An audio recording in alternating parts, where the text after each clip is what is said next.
Students, आज हम start करेंगे चैप्टर नंबर 2। चैप्टर नंबर 2 का टाइटल आपको दिया गया है एक्सपेरिमेंटल टेक्निक्स इन केमिस्ट्री। इस चैप्टर में हम देखेंगे कि एक्सपेरिमेंट्स के दौरान आप कौन कौन सी टेक्निक्स हैं जो यूज़ करते हैं, उनके बारे में हम इस चैप्टर में पढ़ेंगे। इसमें जो हमारा पहला टॉपिक इंक्लूड किया गया है सिलेबस में, दैट इज सब्लिमेशन, जो कि आपको बुक्स में दिया गया है पेज नंबर 34 पर। अब हम देखते हैं कि सब्लिमेशन क्या है। सब्लिमेशन आपके पास एक ऐसा प्रोसेस है जिसमें आपका गिवन सॉलिड हीट करने पर कन्वर्ट होता है वेपर्स में without passing through liquid phase. अगर आप रूटीन में बात करें आइस की, तो आइस आपके पास सॉलिड फॉर्म में है। अगर आप उसको हीट करें तो हीट करने पे पहले वो पानी में तब्दील होती है और फर्दर हीटिंग पे वो स्टीम में तब्दील होती है।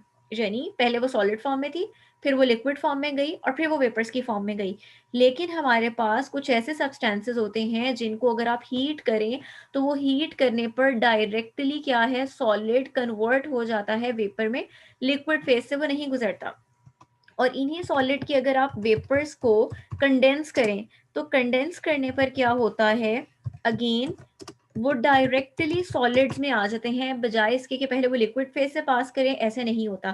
तो ऐसे प्रोसेस को हम नाम देते हैं सब्लिमेशन का। तो इसकी आप डेफिनेशन अंडरलाइन कर लीजिए कि वो प्रोसेस है जिसमें जब आप किसी सॉलिड को हीट करते हैं तो वो वेपोराइज हो जाता है directly without passing through the liquid phase बीच में नहीं आती। और इन वेपर्स को अगर आप कंडेंस कर लें, कंडेंस करें तो वो लिक्विफाई नहीं होते, बल्कि वो डायरेक्टली किस में कन्वर्ट हो जाते हैं, सॉलिड में। इसको किस लिए इस्तेमाल करते हैं इस टेक्निक को इस्तेमाल किया जाता है सॉलिड को प्यूरिफाई करने के लिए, क्योंकि सब्लिमेशन का प्रोसेस हर सॉलिड शो नहीं करेगा। सिर्फ कुछ सॉलिड्स हैं जो ये प्रॉपर्टी शो करते हैं। जो ये प्रॉपर्टी शो करते हैं वो उनकी सब्लिमेशन हो जाएगी और जो इम्प्योरिटीज हैं वो एज इट इज आपके पास रह जाएंगी। एग्जाम्पल्स इसकी क्या है वो अंडरलाइन कीजिए। अमोनियम क्लोराइड है, आयोडीन है, नेफ्थिलीन है, बेंजोइक एसिड।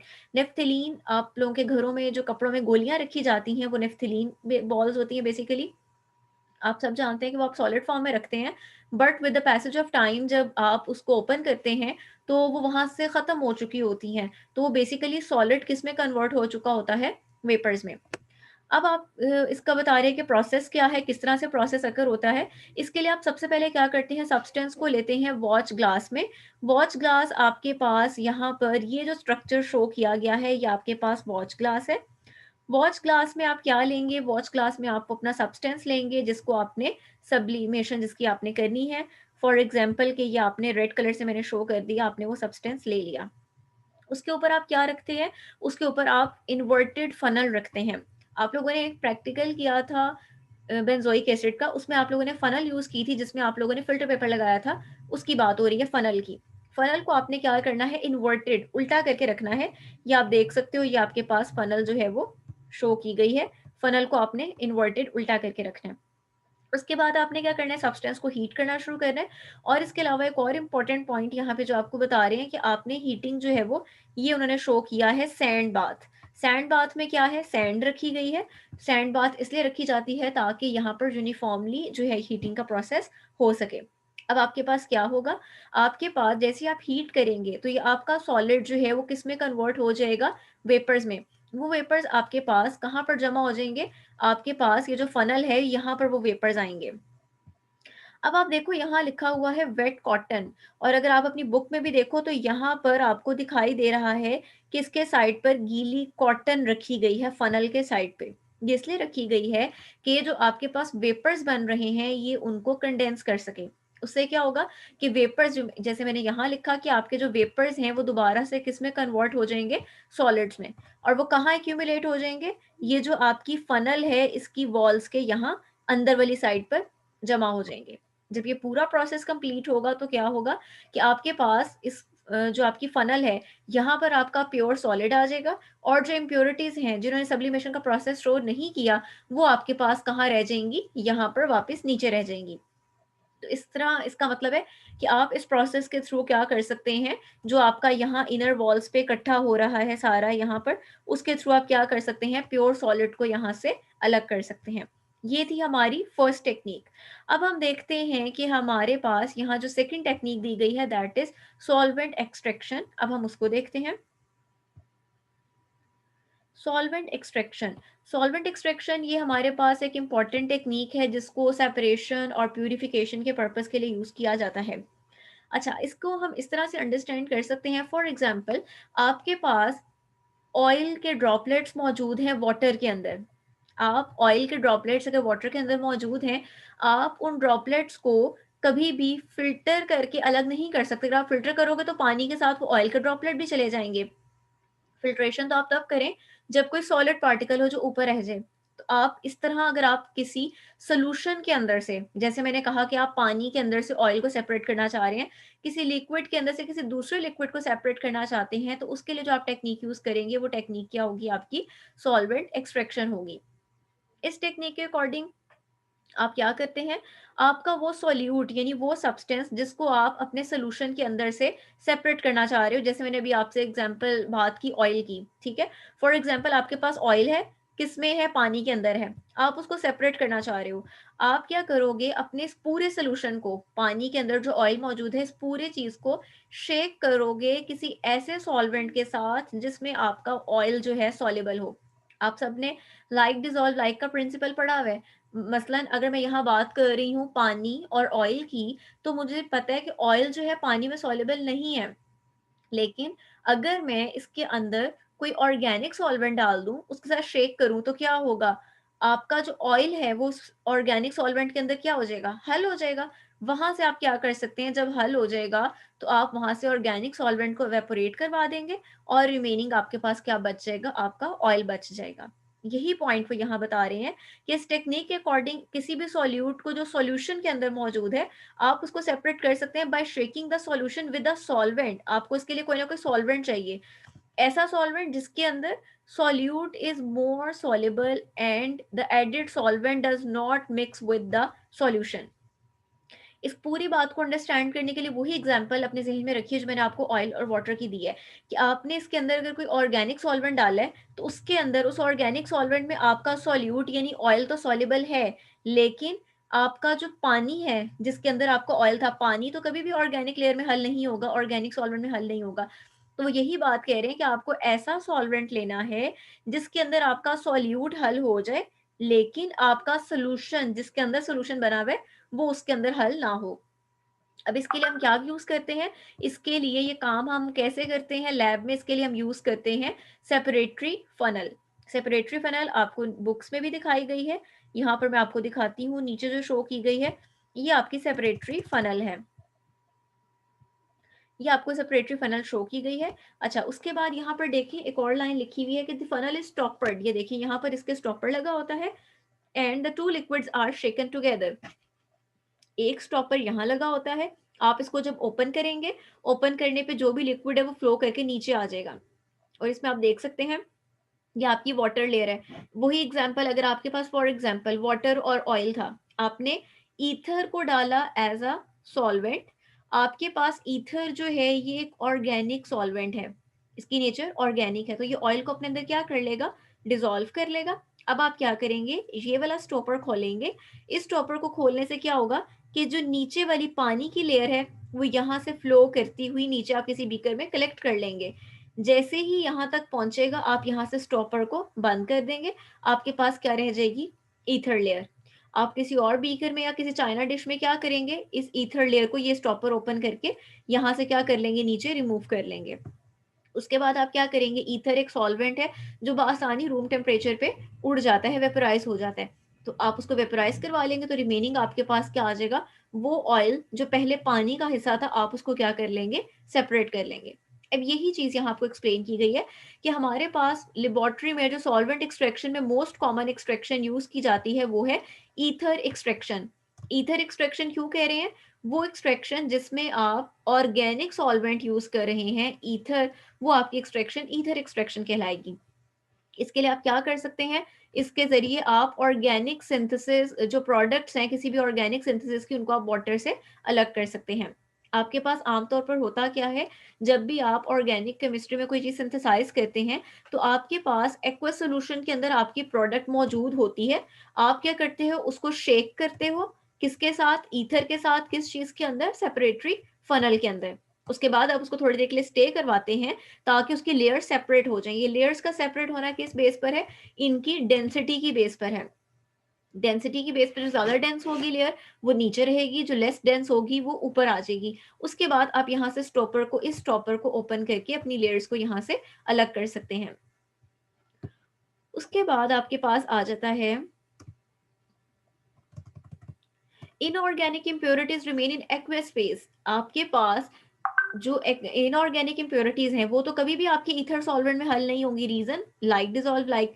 तो वो इनऑर्गेनिक इम्प्योरिटीज कहाँ रहेंगी? वो आपकी एक्वस फेज में रहेंगी। जबकि आपकी जो ऑर्गेनिक कंपाउंड है जिसको आप सेपरेट करना चाह रहे थे, जो पहले पानी वाली फेज में मौजूद था, जब उसको ऐसा सॉल्वेंट मिला, ईथर मिल गई या कोई और ऐसा ऑर्गेनिक सॉल्वेंट मिल गया जिसमें वो ज्यादा सॉल्युबल है, तो वो क्या कर जाएगा? उसकी तरफ मूव कर जाएगा।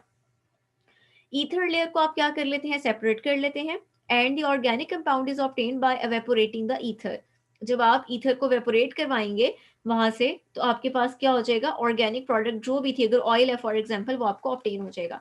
एक और इंपॉर्टेंट बात जो यहाँ बता रहे हैं कि हम बजाय इसके कि एट अ टाइम आप 100 ml सॉल्वेंट ले लें, उससे एक्सट्रैक्शन परफॉर्म करें, उससे बेहतर ये है कि आप 2 मरतबा एक्सट्रैक्शन कर लें।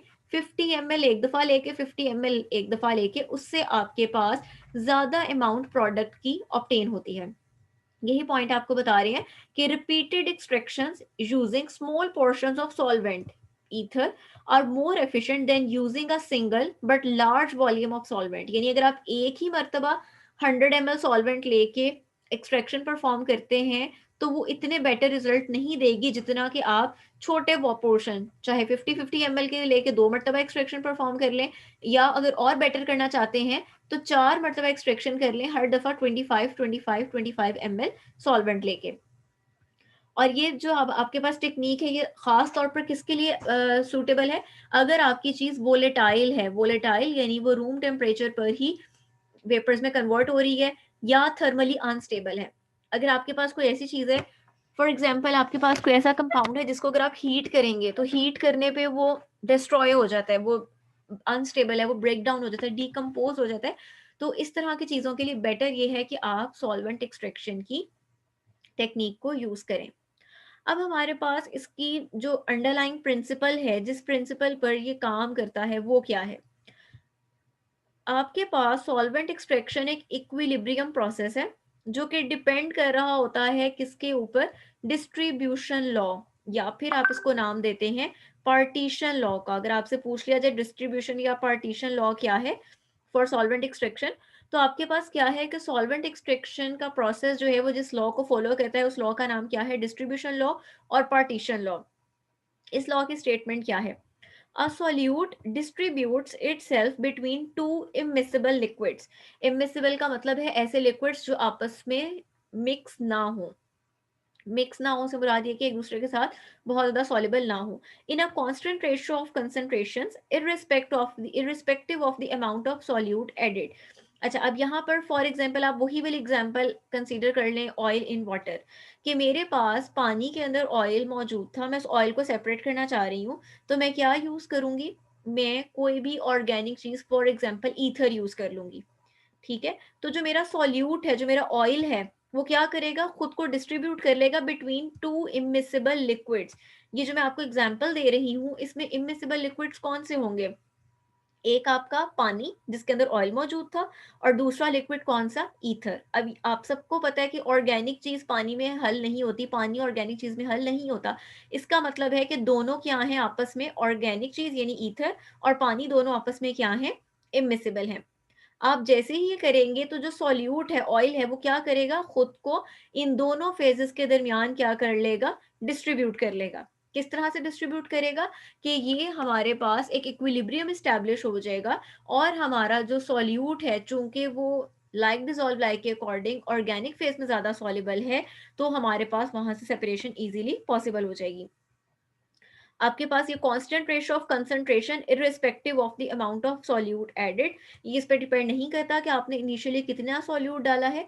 आपके पास जितना भी सॉल्यूट मौजूद है वो खुद को क्या कर लेगा? दोनों फेजेस में अपनी जो है वो डिवाइड कर लेगा, पार्टीशन कर लेगा, डिस्ट्रीब्यूट कर लेगा।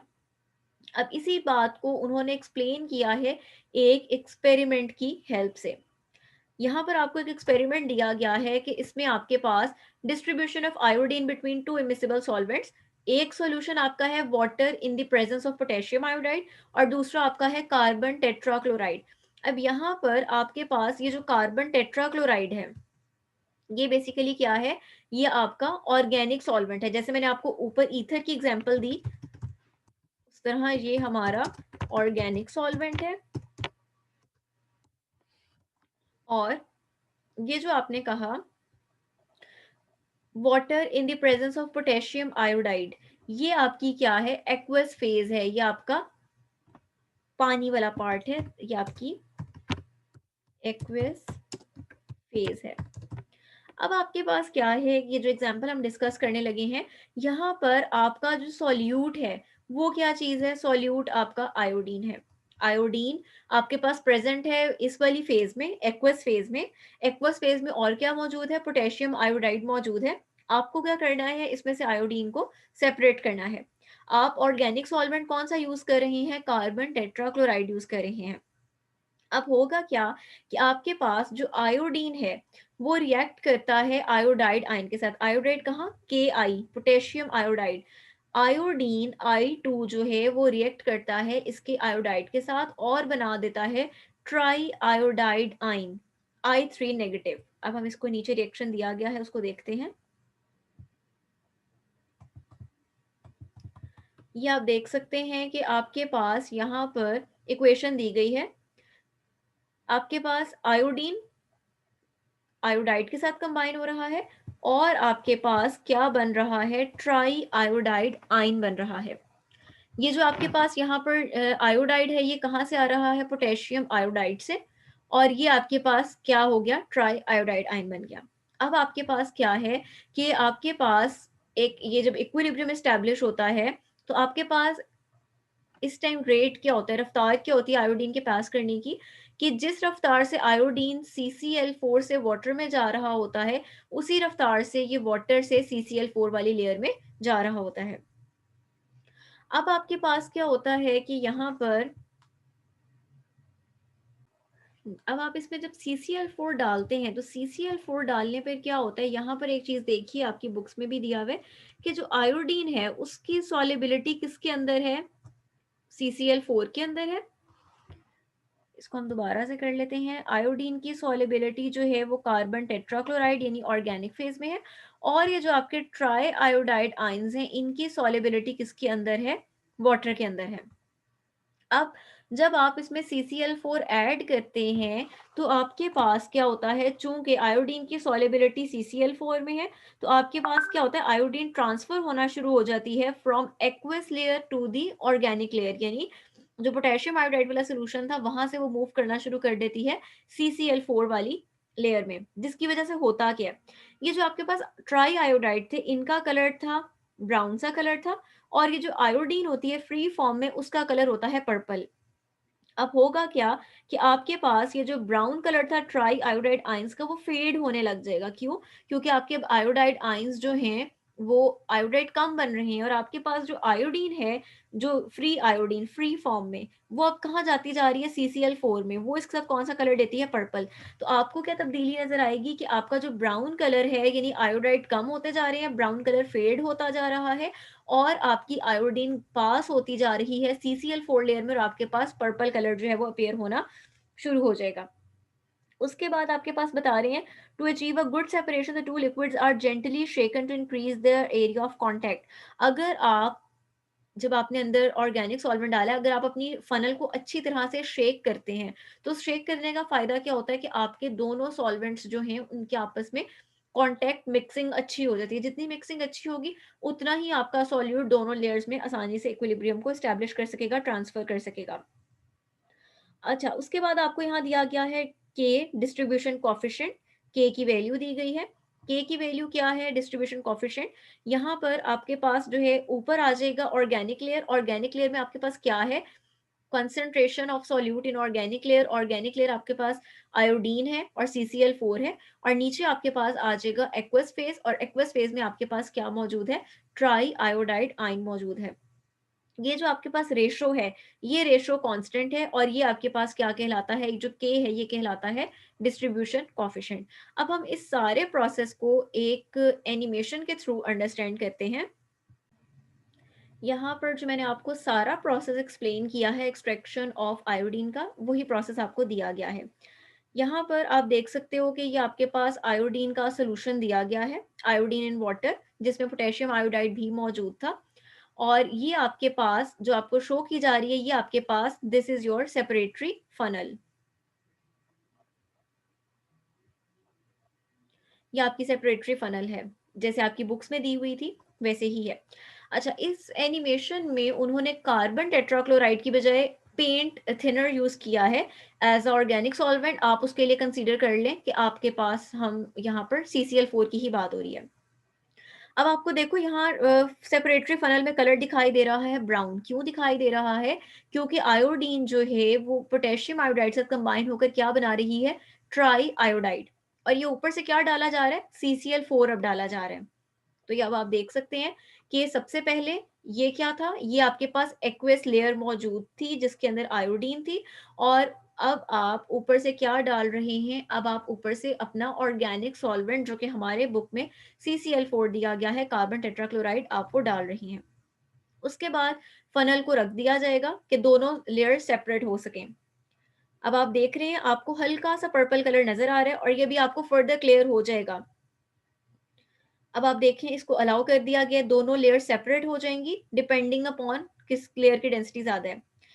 उसके बाद हमने पढ़ा था कि हम इसको अच्छी तरह शेक करते हैं, तो ये अब आप देख सकते हैं इसको अच्छी तरह शेक किया और शेक करने पे आप देखें जैसे उनका कांटेक्ट हुआ आयोडीन के ट्रांसफर होने से क्या हुआ, फौरन आप देख सकते हो आपको पर्पल कलर जो है वो शो होने लग गया। इस तरह आप इसको फ्रिक्वेंटली शेक करेंगे। शेक करने के बाद अब आप देख सकते हो आपको दो लेयर्स क्लियर दिखाई दे रही हैं। वो ब्राउन कलर क्यों फेड हो गया, ब्राउन कलर इसलिए, अब आप ये देखो यहाँ पर आपको दोनों लेयर्स क्लियर नजर आ रही हैं। ब्राउन कलर इसलिए फेड हो गया कि जितनी आयोडीन थी वो सारी की सारी जो है, चूंकि उसकी सॉल्युबिलिटी CCl4 में ज्यादा थी, इसलिए वो यहाँ चली गई। ठीक है, अब ये जो आपको लेयर दिखाई दे रही है डार्क पर्पल, ये वो लेयर है ऑर्गेनिक लेयर जिसमें यानी CCl4 के अंदर आयोडीन मौजूद है। और नीचे आपकी कौन सी लेयर ये सारी मौजूद है, एक्वस लेयर मौजूद है। जो आपका नीचे वाला स्टॉपर है आप उसको ओपन करेंगे, ओपन करके आप ये सारा यहाँ तक क्या कर लेंगे, नीचे वाला पार्ट, ये जो आपकी एक्वस लेयर है उसको रिमूव कर लेंगे, स्टॉपर बंद कर देंगे। फिर उसके बाद आप इस ऑर्गेनिक लेयर को यहाँ से रिमूव कर लेंगे। जब आपकी ऑर्गेनिक लेयर भी यहाँ से रिमूव हो जाएगी तो उसके अंदर से आप कार्बन टेट्राक्लोराइड को एवेपोरेट करवा देंगे। तो आपको क्या ऑब्टेन हो जाएगी, अपना जो सॉल्यूट है जिसको आप सेपरेट करना चाह रहे थे वो आपको ऑब्टेन हो जाएगा।